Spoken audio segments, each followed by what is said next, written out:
Vamos falar mais da realidade portuguesa, no próximo painel com dois empresários, agora com o João Duque, que é economista, professor universitário no Instituto Superior de Economia e Gestão. João, 5,8%. A economia portuguesa é a que mais cresce na Europa em 2022. Não há guerra que nos perturbe? Não há guerra que nos afete? O que é que se passa? Bom dia. Em primeiro lugar, muito obrigado pelo convite que me fizeram para estar convosco. E vou dizer uma coisa. 5,8 é a previsão, mas é pessimista face àquilo que o ISEG divulgou recentemente como a previsão de um grupo de economistas. Nós temos um grupo que acompanha a economia portuguesa e debatemos entre nós, uns mais para a esquerda, uns mais para a direita, uns mais otimistas, outros mais pessimistas. Essa é uma característica da escola, tem uma grande diversidade de opiniões. E, de facto, o nosso intervalo neste momento de expectativa vai entre os 6 e os 7,2. E, basicamente, pelos mesmos motivos que foram apresentados pela Comissão Europeia, que estamos a falar de 2022, atenção, nada de grandes exaltações para 2023 e seguintes, mas 2022, face àquilo que foi o inesperado crescimento do primeiro trimestre e face àquilo que são as expectativas, quer dizer, é muito difícil que Portugal tenha este ano um desempenho diferente desse tipo de target ou de expectativa, que eu diria 6% francamente à vontade. Sendo o turismo o motor disso? Sendo o turismo o grande motor. Portanto, mais é natural umas que o segundo pitadas. trimestre reforça a tendência do primeiro. Porque, reparem, nós já vamos a meio do segundo trimestre. Okay? E até agora, o que é que nós vemos?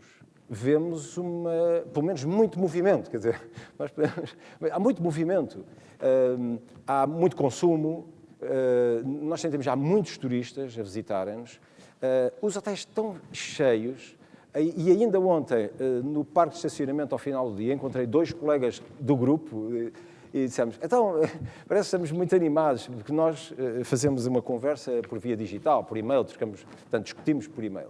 E foi a primeira vez que nos encontramos, desde esta discussão, encontramos fisicamente 3.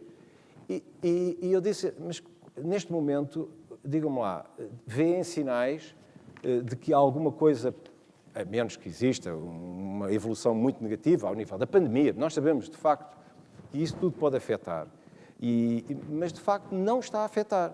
E não há sintomas. E até sublinhou logo, olha, eu tentei reservar, porque ele é dos Açores e tinha que ir aos Açores, numa das ilhas onde não tem casa, tentou reservar, estava tudo cheio e teve que recorrer a um amigo para lhe arranjar um quarto, por favor, um quarto de um hotel. Portanto, isto é, de facto, nós estamos, e muito provavelmente vamos escolher, o boom da reabertura turística de Portugal. E a pergunta é, então, e se isso acontecer? Bem, se acontecer, Portugal pode ter um crescimento este ano absolutamente anómalo, porque mesmo não... Não, isso também não vou por aí. Não, mas chegar aos 8% com alguma facilidade. E porquê é que isso é possível? Porque se nós não crescermos face ao primeiro trimestre, portanto, se o segundo não tiver um crescimento face ao trimestre anterior, não estou a falar do homólogo, estou a falar do anterior. Portanto, se a economia estagnar em termos de crescimento até ao fim do ano, nós já crescemos 6,4%. A pergunta é, há a expectativa de um esmorecimento e, portanto, de cair a atividade face ao trimestre anterior? É possível que isso aconteça e a Comissão Europeia levanta essa hipótese e é por isso que eles dão uma moderação maior na estimativa deles. Mas eu pergunto assim, porquê?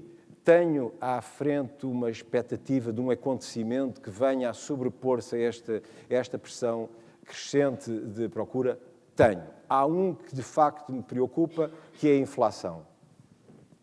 Mas os portugueses estão forrados com o aforro que fizeram e adoram consumir. E, portanto, nós tivemos 2 anos a obrigar as famílias a poupar.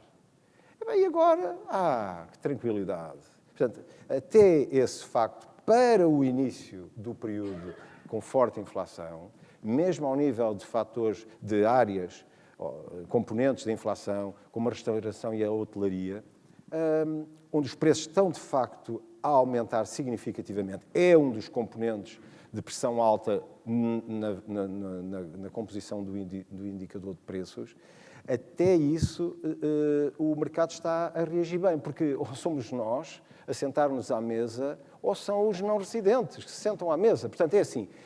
E agora, reparem, vejam outra coisa. Se os restaurantes e a hotelaria estiverem de facto cheios e com preços superiores, o que estamos a fazer é... Eu sei que há custos da prestação de serviços que aumentaram significativamente, nomeadamente a matéria-prima, alimentar, etc. Mas a margem, a variação dos preços nessa área está a ser muito acima daquilo que seria essa componente. Portanto, a justificação para a subida dos preços na hotelaria não está na alimentação dos produtos que compram. Está nos custos energéticos. Também estará no custo energético, mas na realidade eu estou convencido que as margens estão a ser muito boas. E significa que um setor muito pesado na economia portuguesa, em termos de contribuição para o PIB, está a trazer muito valor acrescentado, o que significa que é boa notícia para o terceiro trimestre, isto é, porque o terceiro trimestre é o trimestre do turismo, das férias e do consumo exterior e, portanto, por que razão é que Portugal não há de crescer significativamente no terceiro trimestre, pelo menos, se não crescer neste? Portanto, é assim, mesmo que no quarto não exista um crescimento face ao terceiro, porque, pronto, o terceiro se espera uma evolução muito positiva, eu pelo menos espero, que no cômputo geral saia qualquer coisa que, pelo menos, represente um nível de 6%. Portanto, é assim, 6% eu até considero que é muito aceitável. Mas eu há pouco tirei os 2 dígitos porque o próprio Banco de Portugal disse há umas semanas que a economia portuguesa cresceu em abril acima dos 9%. Pronto, eu não tiro esse número porque isto significava constantemente e sistematicamente acima de 2 dígitos durante todo o ano. Quer dizer, gostava muito, não é? Eu confesso que gostava. E gostava mais que esse crescimento de 2 dígitos também fosse feito de outra maneira, que é outra coisa, é outra história. E por isso é que, nas projeções dos vários grupos, nós, no ano subsequente, já não temos esta possibilidade de provável crescimento. E, portanto, é assim, voltamos um bocadinho ao ramo-ramo, não é? E também temos que contar com o facto de termos caído bastante, quando foi a pandemia, e portanto, com o início da pandemia, no primeiro ano, nós fomos os países que caíram mais na União Europeia, e portanto temos este benefício da recuperação. Portanto, só esse benefício da recuperação nos faz crescer quase mais, obrigatoriamente mais que os restantes. A expectativa que havia anteriormente é que nós íamos recuperar de uma forma mais tardia. Agora, de repente, acelerámos na recuperação. E portanto, digamos que a grande notícia foi o crescimento do primeiro trimestre, que eu acho que ninguém estaria à espera de um crescimento desta natureza, porque é muito acima daquilo que nós, que alguém imaginaria. Portanto, eu acho que ninguém imaginaria um crescimento de 2 dígitos no primeiro trimestre. A partir daí, abriu-se a porta dos 2 dígitos, de facto. E o Banco de Portugal a dizer que em abril nós crescemos desta maneira, isto ainda dá mais confiança. Como vos digo, nós estamos a meio de maio e façam a pergunta, coloquem-se vocês a pergunta. Há alguma razão para achar que o segundo trimestre nós vamos ter uma atividade menor que o anterior? E o terceiro que vem aí com o turismo, terá alguma razão para ser pior que o segundo? Não vejo. Não, a não ser que os números da pandemia continuassem a disparar e houvesse alguma variante multiresistente às vacinas. Lá está, mas como vos digo, a questão neste momento é se nós antevemos agora, com um razoável, enfim, expectativa negativa, algum fator que seja de facto muito perturbador. Há 2, eu já falei num, que é a inflação. Esse para mim é o mais assustador, porque pode levar a uma retração grande do consumo, e, portanto, e como nós sabemos, o nosso produto é 2/3 composto por consumo, mas também já referi, temos o antídoto, que foi uma poupança feita anteriormente, forçada, mas que significa que as pessoas se sentem à vontade e estão mais descontraídas para o fazerem. E, por outro lado, algum abrandamento no crescimento da economia europeia, para onde nós exportamos 75% das nossas exportações. Portanto, assim, de alguma maneira, não seria o cenário do mercado externo, que é o nosso mercado tradicional, não é tão risonho quanto o nosso. Mas não se está a pôr a hipótese de recessão. no mercado europeu. E, portanto, por essa via, também não estou à espera que nós afundemos em termos de exportações. Isto é, conjuga-se, muitos fatores se conjugam para que ou os fatores positivos, de facto, vão manter-se, ou para que os fatores mais importantes negativos tenham aspectos mitigadores que me parecem razoavelmente positivos. E, portanto, eu... Mas pode Isto deve ser da Covid. Eu já tive 2 vezes Covid, agora fiquei mais positivo do que era. Pode pesar o facto de, se houver suspensão do fornecimento de gás russo à Alemanha, com o abrandamento da atividade económica na Alemanha, até que ponto isso pode pesar depois na economia portuguesa? Lá está. Mas eu acho que o que vai acontecer é que os alemães vão preparar-se para esse embate. E ao prepararem-se para esse embate, vão fortalecer ao máximo os estoques de gás natural que possam ter. E isso significa que o primeiro trimestre sob grande pressão, que há de ser o último trimestre do ano, eles consigam pelo menos mitigar uma boa parte disso com a gestão dos estoques. E, portanto, não faz sentido, não é? Como nós costumamos dizer, quem vai para o mar avia sem terra, e eles sabendo ou antevendo aquilo que pode acontecer, vão, a meu ver, precaver-se e exatamente forrarem-se bem daquilo que são estoques de energia, nas fontes que é possível se tocar. E por isso eu tenho confiança que, a haver uma afetação que possa ser significativa, possa não ser logo em outubro, novembro. Quer dizer, e, portanto, isto significa que o 4º trimestre, mais uma vez, está superado. Agora, qual é que é o problema? O problema é 2023. Aí sim, nós, as famílias, perderam as reservas de poupança, a energia chega ao fim, a Alemanha fica de cócoras sem estoques, e então aí pode haver um cataclismo daquilo que são os aspectos mais negativos que nós podemos temer, se precipitem todos logo na entrada do ano 2023, e aí vai ser um bocado um calvário. Pronto. Mas, como vos digo, 2022 para mim é um ano que acho que vai correr muito bem e, portanto, do ponto de vista até daquilo que são... Reparem, até do ponto de vista da cobrança de dívidas e da renormalização da atividade empresarial ao nível dos pagamentos, estava-se com imenso temor com o fim das moratórias. De facto, toda a gente no mercado financeiro, eu estou ligado também a uma instituição, e de facto temia-se imenso. E, portanto, havia uma pressão enorme para se aumentarem as imparidades, para se ter cuidado, para se fazer análise de risco muito sério, para se ver severamente, fazer uma análise de risco individual, muito severa, etc.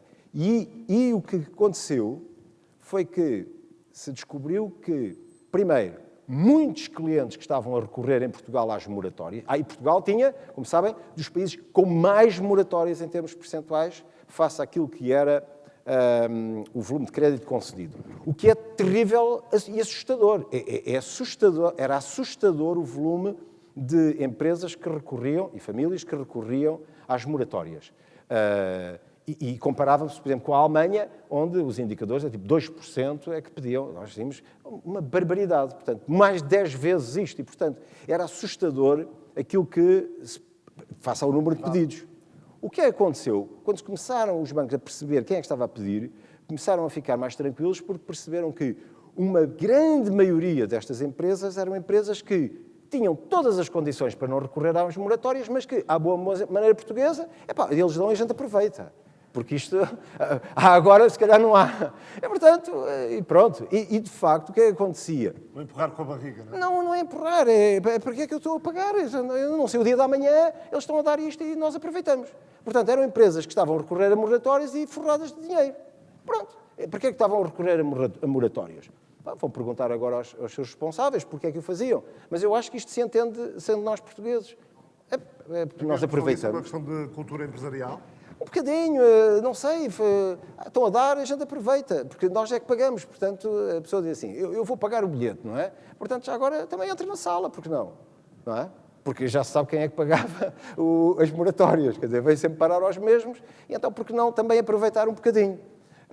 Isto é como ser-se cliente e acionista da EDP, é tentar, pelo menos, se houver lucros, os lucros que eu paguei por via da fatura há de vir um bocadinho por via dos dividendos. Eu acho que foi isso. E o que é que se percebeu depois, quando começaram a levantar-se as moratórias?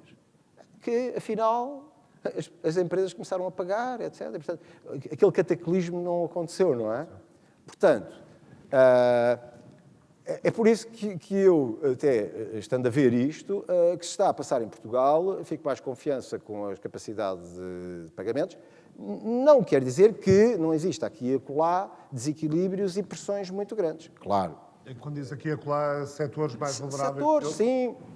Áreas profissionais, etc. Porque, neste momento, por exemplo, falando com pessoas, empresários, por exemplo, até da hotelaria e da restauração, eles falam numa escassez de mão de obra.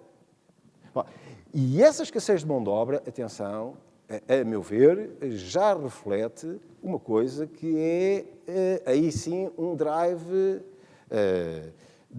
estrutural da economia portuguesa, que é a falta de pessoas.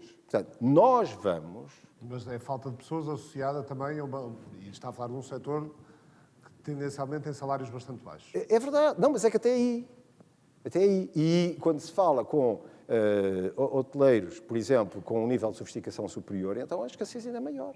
Porque, de facto, houve também uma fuga, e isso foi uma queixa de hoteleiros já o ano passado, que dizia que muitas pessoas que trabalhavam na hotelaria não querem voltar a trabalhar na hotelaria, por decisão própria, porque acharam que havia um risco muito grande de perda do emprego.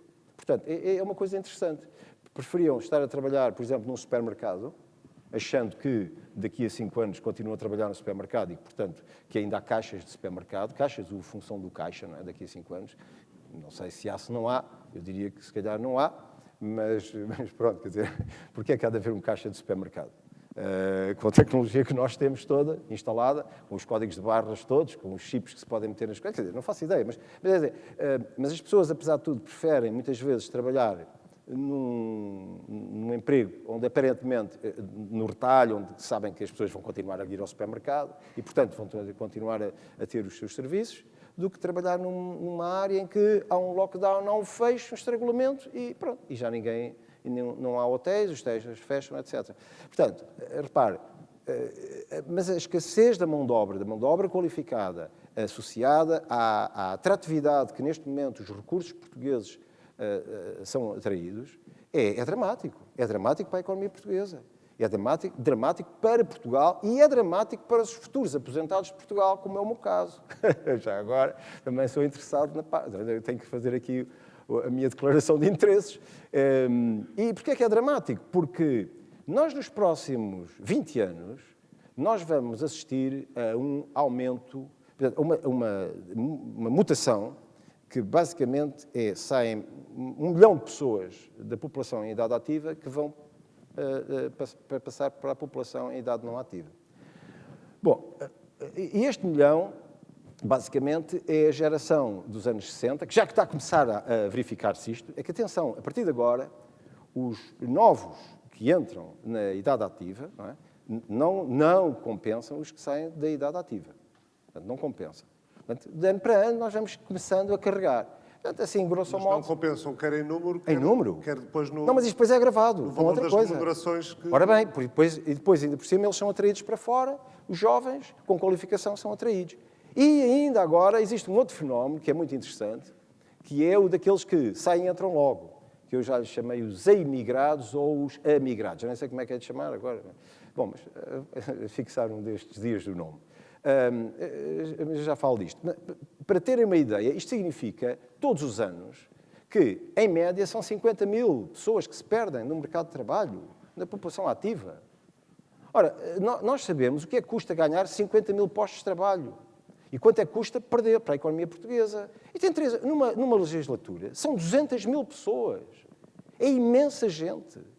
E agora, em cima disto, metam mais uns quantos milhares, ainda por cima, que foram educados nas nossas universidades, a saírem, alguns deles não saem mesmo, fisicamente, vão lá fazer, por Teams ou Zoom, fazer a entrevista de recrutamento, ficam cá a trabalhar remotamente, a viver em Portugal com um salário que é pago fora, que é muito melhor que o nosso.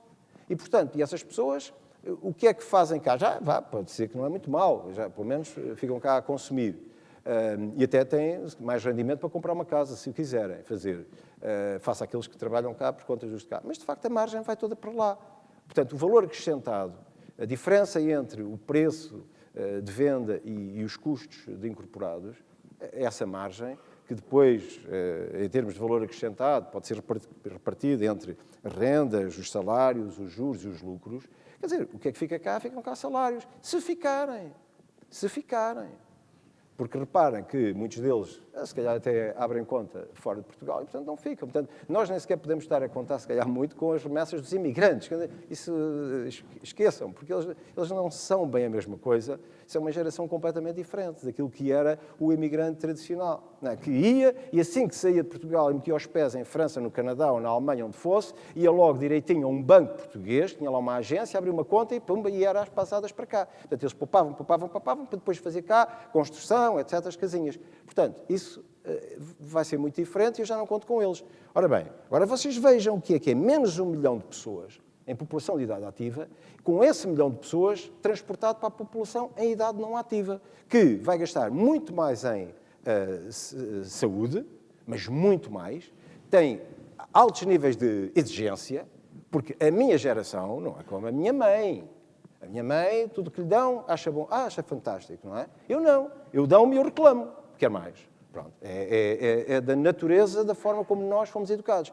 Portanto, uma pessoa acima dos 65 anos consome, é evidente, muitíssimo mais em gastos com a saúde do que um jovem ou uma pessoa de meia idade, 9 vezes mais do que um jovem entre os 5 e os 20 anos de idade, por exemplo, só para terem a ideia, 4 vezes e meia do que um bebê, um jovem até aos 5 anos de idade, porque nós no início da vida temos muito apoio, não é? Muito hospital, para já nascemos todos na maternidade, os pediatras, muitas análises, muitas coisas. Portanto, gastamos aí um bocadinho, depois baixamos, depois voltamos a subir. E subimos de uma forma extraordinária. Vejam que é então mais 1 milhão de pessoas com este sobrecusto. Querem Serviço Nacional de Saúde. Como? Mais, onde é que se vão arranjar? Por exemplo, uma atividade absolutamente brilhante para desenvolver para o futuro é instalações para acolher pessoas que não consigam viver sozinhas. Mas vamos ter que arranjar sistemas para apoiar as pessoas que vivem sozinhas. Porque vamos ter um número absolutamente absurdo durante muitos anos. Isto é, tantos anos quanto essa geração sobreviva.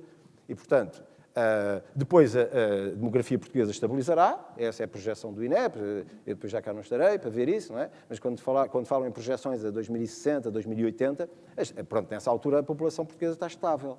E aí já não há esse problema. Mas nós vamos ter um problema, que é onde é que arrumamos a geração dos anos 60, que eu sou de 61.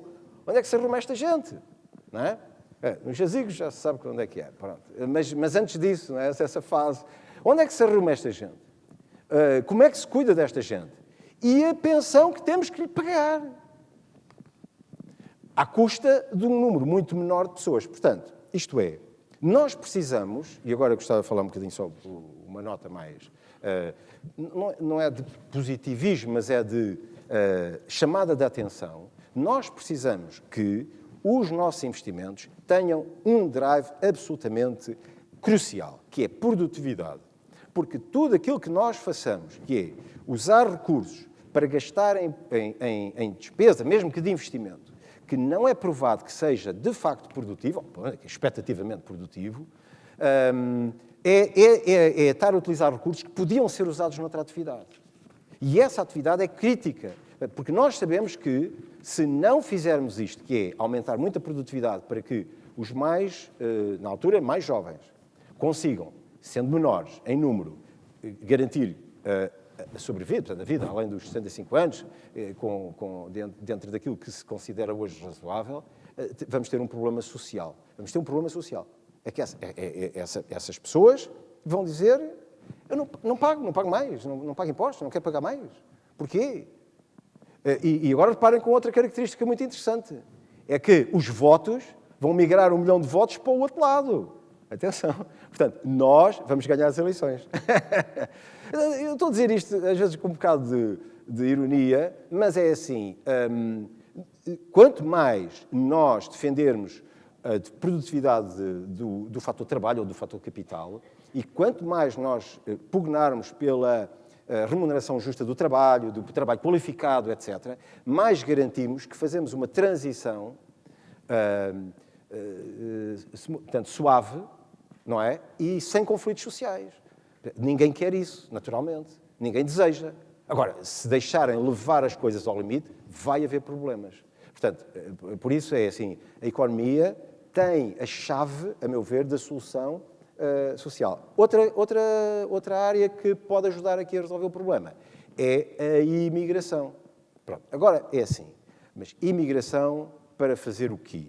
Quer dizer, atenção, eu sou um europeísta e, para mim, o que era ideal era nós mexermos todos nos misturarmos, mas o que é facto é que nós não conseguimos atrair uma Europa qualificada europeia. Não conseguimos, desculpa. Ou melhor, a que conseguimos atrair qualificada europeia, ainda existe alguma, é na periferia, ou melhor, é na zona mais oriental da Europa, onde... mas atenção, nós estamos a competir com o centro da Europa. Portanto, ainda agora esta semana falei com uma startup, num painel, era eu fazer o papel de moderador, e eles abriram um concurso, uma startup acabadinha de nascer. 2 sócios contrataram um técnico e abriram o concurso para a Europa. Foram contratar, salvo erro, uma miúda croata.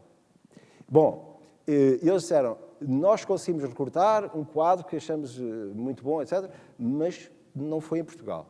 Porque em Portugal nós não tínhamos capacidade para pagar o que pagamos, é uma startup, portanto não conseguem, mas ainda conseguiram ir para um nível de conhecimento técnico e buscar aí. Mas atenção, eles estão a competir com quem? Contra os alemães. Portanto, um destes dias, um alemão manda um e-mail à colaboradora, oferece-lhe o dobro e ela vai, naturalmente.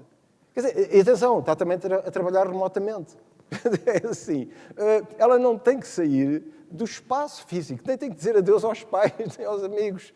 Ela está lá e ganha mais, ponto. E, portanto, o que é que nós temos que fazer é, de facto, mudar um bocado o modelo de desenvolvimento de Portugal. Ter mais empresas de valor acrescentado por unidade de posto de trabalho, mais startups que deem sucesso, etc. Portanto, é assim, nós temos que acarinhar esse... Isso vai ao encontro daquilo que dizia no início do tipo de crescimento que estamos a ter. Yep. E quando todo o crescimento está alicerçado no turismo, nós quando foi quando chegou a pandemia, de março de 2020, e nas análises que se fizeram nos meses subsequentes, todas as análises se queixavam muito de uma economia demasiado dependente do turismo. E, no entanto, para o mal, agora é para o bom. No entanto, agora estamos claro, todos contentes é... com o turismo. Nós somos um país que elevado risco associado a um sobrepeso de um setor. Mas quer dizer, é para o mal, mas também é para o bom. Agora vamos na onda, é crescer.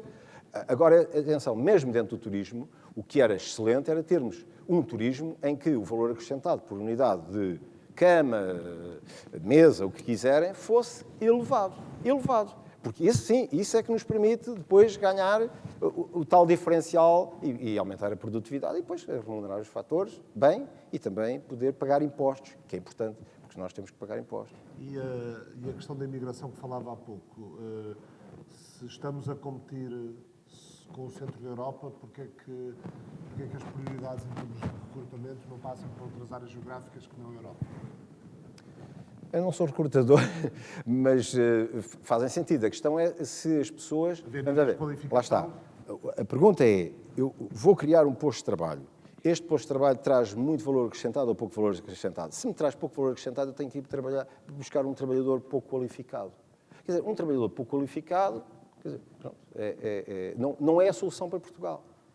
Portanto, como imaginam, se eu crio um quarto de hotel, em que eu vendo um quarto de hotel por 500 euros a noite, não é? Excelente, ótimo. Depois diz assim, os portugueses não põem lá mais os pés. Pronto, eu aproveitei a pandemia para voltar a um hotel que gosto muito no Douro, porque eles baixaram dos 400 e tal euros para outra vez prós, e eu até achei, na altura, até fiquei um bocadinho a saber, mas pronto, eu disse, olha, é a última vez que lá ponho os pés, mas pronto, e ainda lá fui fazer uma noite num excelente hotel no Douro, porque lá está, baixaram para metade do preço.